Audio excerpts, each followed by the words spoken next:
Everyone, fitness time with Gauri Vishwavani TV special YouTube channel ಈ ಕಾರ್ಯಕ್ರಮಕ್ಕೆ ನಿಮ್ಮೆಲ್ಲರಿಗೂ ಸ್ವಾಗತ. ಇವತ್ತಿನ ಎಪಿಸೋಡಲ್ಲಿ ನಾವು ಈ ಸ್ಟಿಕ್, ಈ ಬ್ಯಾಂಬೂನ ಬಳಸ್ಕೊಂಡು ಒಂದಿಷ್ಟು ಎಕ್ಸಸೈಸ್ ಮಾಡೋದನ್ನು ಹೇಳ್ಕೊಡ್ತೀನಿ. ಫಿಟ್ಟಾಗಿರೋದು, ಚೆನ್ನಾಗಿ ಕಾಣಿಸೋದು ನಮ್ಮೆಲ್ಲರ ಕನಸು. ಕೆಲವೊಂದು ಸಾರಿ ಜಿಮ್ಗೆ ಹೋಗೋಕ್ಕಾಗತ್ತೆ, ಎಕ್ಸಸೈಸ್ ಮಾಡೋಕ್ಕಾಗತ್ತೆ.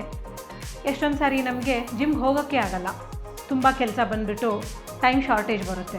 ಇಲ್ಲ ಟ್ರಾವೆಲ್ ಮಾಡ್ತಾ ಇರ್ತೀವಿ, ಪರ್ಟಿಕ್ಯುಲರ್ ಊರಲ್ಲಿ ಒಂದೊಂದು ಸಾರಿ ಜಿಮ್ ಇರಲ್ಲ, ಊರುಗಳ ಕಡೆ ಹೋಗಿರ್ತೀವಿ, ರಜದಲ್ಲಿ ಇರ್ತೀವಿ. ಇಂಥ ಟೈಮಲ್ಲಿ ಜಿಮ್ಗೆ ಹೋಗಿ ಎಕ್ಸಸೈಸ್ ಮಾಡಬೇಕಂತ ಯಾರು ಹೇಳಿದ್ದು? ಮನೆಯಲ್ಲೇ ಏನು ಸಿಕ್ಕುತ್ತೋ ಅದರಲ್ಲಿ ಕೂಡ ಎಕ್ಸಸೈಸ್ ಮಾಡ್ಬೋದಲ್ವ. ಫಿಟ್ಟಾಗಿರೋಕ್ಕೆ ಏನು ಬೇಕು? ನಮಗೆ ಒಂದು ಮೈಂಡ್ ಸೆಟ್ ಬೇಕು ಅಷ್ಟೇ.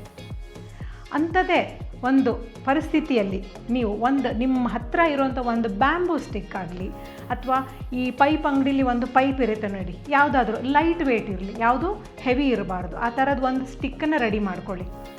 ಸುಮಾರು ಜನ ಕೋಲಲ್ಲಿ ನೆಲ ಒರೆಸ್ತಾರೆ. ಆ ಥರ ಕೋಲನ್ನು ನೀವು ಕೂಡ ಬಳಸಬಹುದು. ನಮಗೆ ಬೇಕಾಗಿರೋದು ಒಂದು ಸ್ಟಿಕ್ ಮಾತ್ರ. ಇದನ್ನು ಬಳಸ್ಕೊಂಡು ನಾನಿವತ್ತು ಒಂದು 4-5 ಎಕ್ಸಸೈಸಸನ್ನು ಹೇಳ್ಕೊಡ್ತೀನಿ. ತೋರಿಸ್ಲಾ? ಒಂದೊಂದಾಗಿ ನೋಡ್ಕೊತಾ ಬನ್ನಿ. ನನ್ನ ಜೊತೆಗೆ ಸಾಧ್ಯ ಆದರೆ ಟ್ರೈ ಕೂಡ ಮಾಡಿ. ಮೊದಲನೇದಾಗಿ ನಮ್ಮದು ಪಾಶ್ಚರ್ ನೀಟಾಗಿರಬೇಕು. ಅದಕ್ಕೋಸ್ಕರ ನಿಮ್ಮ ಕಾಲನ್ನು ಹಿಪ್ ವಿಡ್ತ್ ಡಿಸ್ಟೆನ್ಸಲ್ಲಿ ಪ್ಲೇಸ್ ಮಾಡಿ ಬಾಡಿ ವೇಟ್ನ ಎರಡು ಕಡೆಗೂ ಬ್ಯಾಲೆನ್ಸ್ ಮಾಡಿ. ಅದಾದ ನಂತರ ನೀವು ತಗೊಂಡಿರುವಂಥ ಒಂದು ಸ್ಟಿಕ್, ಅದು ಬ್ಯಾಂಬೂ ಆಗಿರ್ಬೋದು, ಪೈಪ್ ಆಗಿರ್ಬೋದು, ಅದನ್ನು ಈ ಥರ ನಿಮ್ಮ ಕೈಯಲ್ಲಿ ಹೋಲ್ಡ್ ಮಾಡಿ.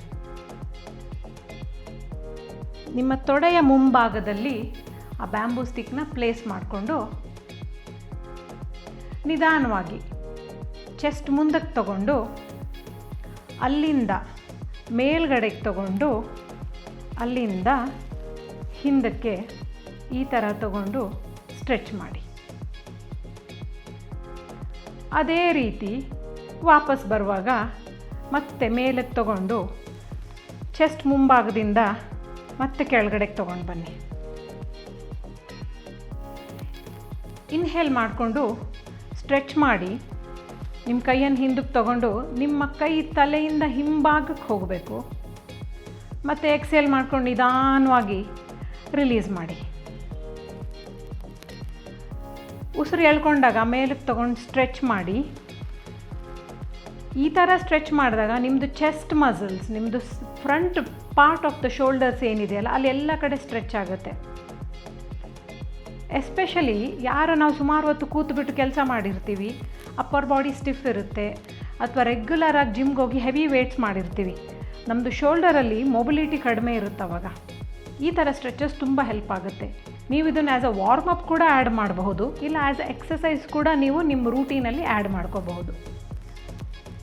ಒಂದು ಸಾರಿ ಹಿಂದ್ಗಡೆ ಹೇಗೆ ಇದು ಸ್ಟ್ರೆಚ್ ಕಾಣಿಸುತ್ತೆ ಅಂತ ನಾನು ತೋರಿಸ್ಕೊಡ್ತೀನಿ ನೋಡಿ. ಬ್ಯಾಂಬೂ ಸ್ಟಿಕ್ಕನ್ನು ಮುಂದಿಂದ ಮೇಲಕ್ಕೆ ತಗೊಂಡು ನಾವು ಹಿಂಭಾಗದಲ್ಲಿ ಈ ಥರ ಸ್ಟ್ರೆಚ್ ಮಾಡಿದಾಗ ನಿಮ್ಮದು ಬೆನ್ನಿನ ಮೂಳೆಗಳು ಜೊತೆಗೆ ಈ ಥರ ಬಂದುಬಿಟ್ಟು ಸ್ಕ್ವೀಸ್ ಆಗುತ್ತೆ. ಮತ್ತು ನಿಧಾನವಾಗಿ ರಿಲೀಸ್ ಮಾಡಿ. ಅಪ್ಪರ್ ಬಾಡಿ ಸ್ಟಿಫ್ನೆಸ್ ಇವತ್ತಿನ ಕಾಲದಲ್ಲಿ ಬಹಳ ಕಾಮನ್ ಪ್ರಾಬ್ಲಮ್. ಮಕ್ಕಳು ಆಟಾಡೋಕ್ಕೆ ಹೋಗ್ತವೆ, ಬಾಸ್ಕೆಟ್ಬಾಲ್ ಆಗಲಿ, ಬ್ಯಾಡ್ಮಿಂಟನ್ ಆಗಲಿ, ಅಥವಾ ಸುಮಾರು ಹೊತ್ತು ಕೂತ್ಬಿಟ್ಟು ಆನ್ಲೈನ್ ಕ್ಲಾಸಸ್ ಮಾಡ್ತಿರ್ತಾರೆ, ಮನೆಯಲ್ಲಿ ವರ್ಕ್ ಫ್ರಮ್ ಹೋಮ್ ಮಾಡ್ತಾ ಇರ್ತಾರೆ, ಎಲ್ಲ IT ಪ್ರೊಫೆಷನಲ್ಸ್. ಅವ್ರಿಗೆ ಇದೊಂದು ಸ್ಟ್ರೆಚ್ ತುಂಬ ಹೆಲ್ಪ್ ಆಗುತ್ತೆ. ನೀವು ಎಕ್ಸಸೈಸ್ ಅಂತ ವಾರ್ಮಪ್ ಥರ ಮಾಡಬೇಕಂತನೂ ಏನೂ ಇಲ್ಲ. ಇಡೀ ದಿನ ಕೆಲಸ ಮಾಡುವಾಗ 5 ನಿಮಿಷ ಅಲ್ಲ, 2 ನಿಮಿಷ ನಿಮಗೆ ಟೀಮಿಂದ ಬ್ರೇಕ್ ಸಿಕ್ತು. ಆವಾಗ ಕ್ವಿಕ್ಕಾಗಿ ಇದನ್ನು ಒಂದು 10 ಸಾರಿ ಮಾಡಿ ನೋಡಿ, ಎಷ್ಟು ನಿಮ್ಮ ಅಪ್ಪರ್ ಬಾಡಿ ತುಂಬ ರಿಲ್ಯಾಕ್ಸ್ ಅನಿಸುತ್ತೆ. ಇದನ್ನು ಮಾಡ್ತಾ ಬಂದಾಗ ನಿಮ್ಮ ಕೈ ಇನ್ನೊಂಚೂರು ವೈಡ್ ಇಟ್ಕೊಂಡು ನಿಮ್ಮ ಶೋಲ್ಡ್ರ್ ಮೊಬಿಲಿಟಿ ಚೆನ್ನಾಗಾದಾಗ ನೀವು ಹಿಂದ್ಗಡೆಯಿಂದ ಪೂರ್ತಿ ಕೆಳಗವರೆಗೂ ತೊಗೊಂಡು ಬರ್ಬೋದು. ಆಮೇಲೆ ಅದೇ ರೀತಿ ಮೇಲಕ್ಕೆ ಎತ್ಬಿಟ್ಟು ಪೂರ್ತಿ ಮುಂಭಾಗದಲ್ಲಿ ಕೂಡ ತರಬಹುದು. ಇನ್ಹೇಲ್ ಮಾಡ್ಕೊಂಡು ಸ್ಟ್ರೆಚ್ ಮಾಡಿ ಮತ್ತೆ ಹಿಂದಕ್ಕೆ ಹಿಪ್ ತನಕನೂ ನೀವು ತೊಗೊಂಡು ಬನ್ನಿ, ಮತ್ತೆ ಮುಂದಕ್ಕೆ ತೊಗೊಂಡು ಹೋಗಿ. ಇನ್ನೊಂದು ಪಾಯಿಂಟ್ ಏನಪ್ಪ ಇಲ್ಲಿ ಅಂದರೆ, ನಿಮ್ಮದು ಮೊಣಕೈನ ಮಡಚಬಾರ್ದು. ಕೈ ಸೀದಾನೇ ಮೇಲಕ್ಕೆ ಹೋಗ್ಬಿಟ್ಟು ಹಿಂದಕ್ಕೆ ಸ್ಟ್ರೆಚ್ ಮಾಡ್ಕೊಬೇಕು. ಇವಾಗ ನಿಮಗೆ ಬ್ಯಾಕ್ ಮತ್ತು ಫ್ರಂಟ್ ವ್ಯೂ ಎರಡೂ ಕೂಡ ಹೆಂಗೆ ವರ್ಕ್ ಆಗುತ್ತೆ ಅಂತ ಗೊತ್ತಾಯಿತು. ಇದೊಂದು ವೇರಿಯೇಷನ್ನ ನೀವು 15 ಇಲ್ಲ 18 ಟೈಮ್ಸ್ ಆ್ಯಡ್ ಮಾಡ್ಬೋದು. ಅಪ್ಪರ್ ಬಾಡಿ ವರ್ಕೌಟ್ ನೀವೇನಾದರೂ ಡಿಸೈನ್ ಮಾಡ್ಕೊಂಡಿದ್ರೆ, ರೆಗ್ಯುಲರ್ ಜಿಮ್ಗೆ ಹೋಗ್ತಾ ಇದ್ದರೆ ಅವತ್ತಿನ ದಿನ ಇದನ್ನು ಆ್ಯಸ್ ಅ ವಾರ್ಮಪ್ ಥರ ಮಾಡಿ. ನೀವು ಮಾಡಾದಮೇಲೆ ಅಪ್ಪರ್ ಬಾಡಿ ವರ್ಕೌಟ್ ಹೆಂಗೆ ಅನಿಸುತ್ತೆ ಅದು ನನಗೂ ಕೂಡ ತಿಳಿಸಿ. ಖುಷಿಯಾಗುತ್ತೆ ಕೇಳಿಬಿಟ್ಟು.